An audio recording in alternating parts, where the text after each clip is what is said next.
I think pop culture lied to us about romance. Because if you really think about how love begins in many movies, and especially in Bollywood movies, it follows a very specific pattern. A man sees a woman, he becomes fascinated, he's attracted to her, and he cannot control himself.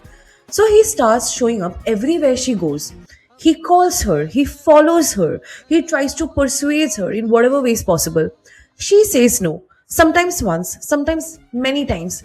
But the story doesn't treat the no as a boundary. Instead, it treats it as part of the romance. The hero keeps trying, keeps insisting, keeps chasing, and eventually she falls in love.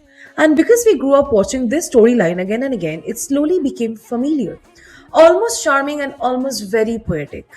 It happened so that I was watching Kartik Aaryan's and Ananya Pandey's very famous movie, which is Tu Meri Main Tera Tu Meri.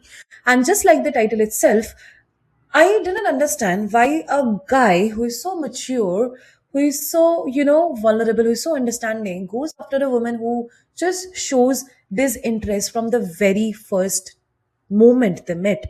And it usually starts in the same connotation. A man sees a woman, he likes her, he wants to pursue that person, and no matter how much the woman is giving non-verbal cues, which clearly a guy doesn't understand, they still happen to fall in love, they still happen to meet their respective parents, and they still happen to live there happily ever after.